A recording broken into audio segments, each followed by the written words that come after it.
Сәлем достар. Қалдарыңыз қалай? Мен базар жаққа шықтым. Кеше балалардың ақшасы түсіп еді. Сонымен базар жаққа барып үйге продуктылар алып келейін деп. Мынау біздің үй жағымыздағы супермаркетіміз. Жақсы от бізде. Тек осылай ақша түскен кезде главный заттарды базардан алып аламын. Ал қалған заттарды осы магазиннен күнделікті алып отырамын.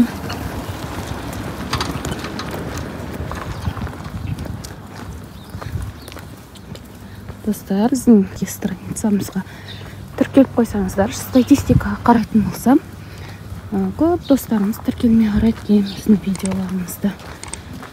Бізге тіркеліп, қолдау көрсетіп қойсаңыздар, ол деген бізге күшті шабыт сыйлайтын еді.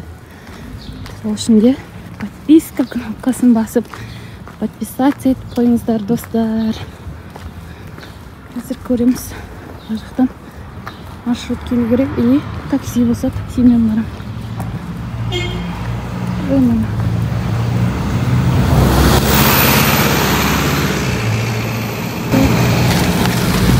Маршрутқа кетем.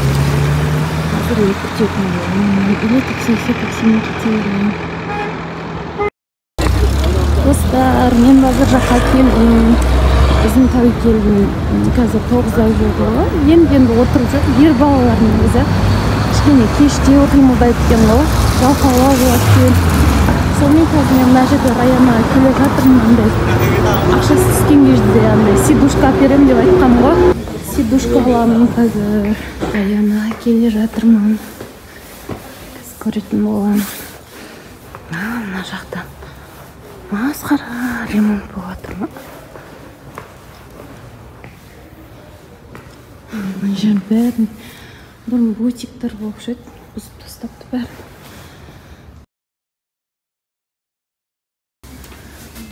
Тәуекелдің бутылкасын соскасы керек еді.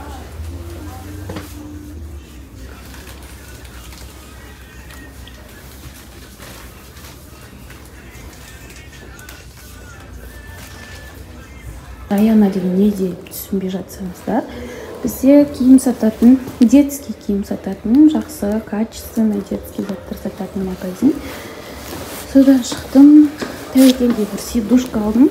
Ең простойлауын ала салдым, және тез таңдай салдым өткен. Менде уақыт жоқ, қазір айлыққа сабаққа кету керек.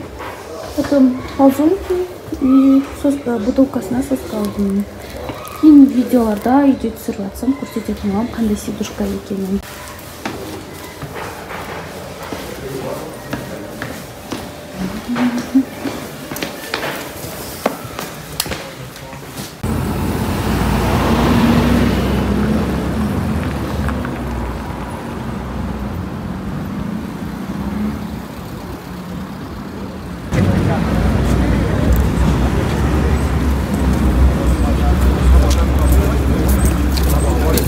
Керек заттарының барлығын алып алдым, енді такси күтіп тұрмын.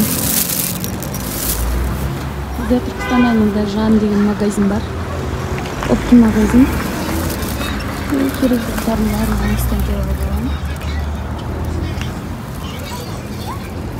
Енді такси күтіп үйге қайтамын қазір. Тәуекелге ма?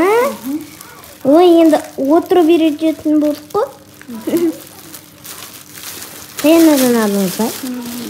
Бір ай отса. Жұмса? Қана отырғызар?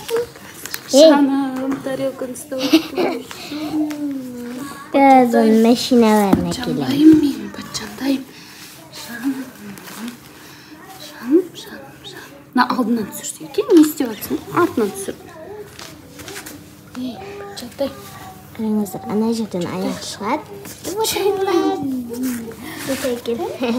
Обай? Күшті екен, е? Тәрелкені. Ойыншығы келем болған. Ойыншықтарына кешір. Міне, параболка. Еще такой шағыр. Жаным! дәуің келмейсің ата, күшті нәрсе екен. Қандай? Тоже ойыншықтар ма? Жоқ, қалбаралы. Вау! Носки бар басында. Анау ползункилардың бәрі несі. Резинасы дұрыстап ұстамайды. Осындай алдым. Еще?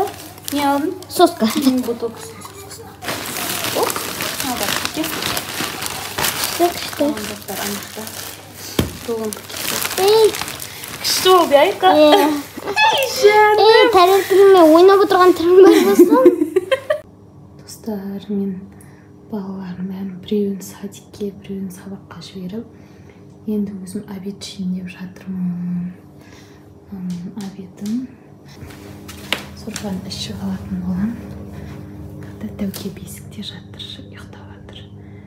Шүкір Аллаға.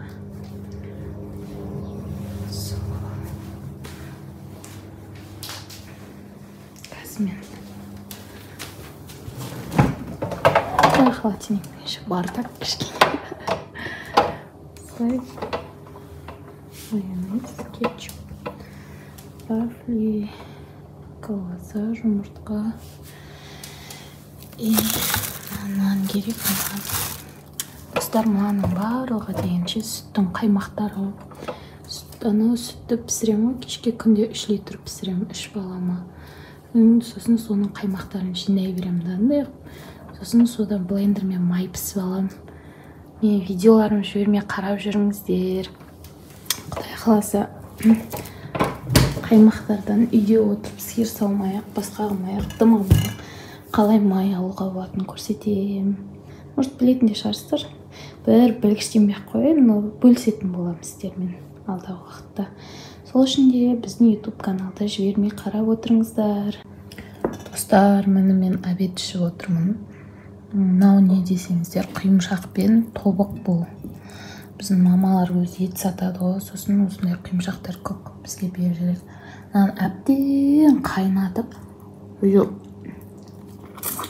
әбден лавырап піскенше қайнатамыз да.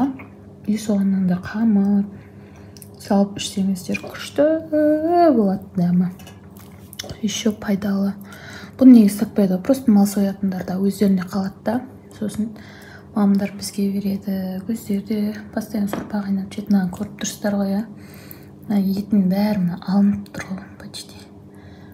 Өстіп қайнатып жейсің, дәмді, тәтті болады. Нан қосып жейсеңіздер.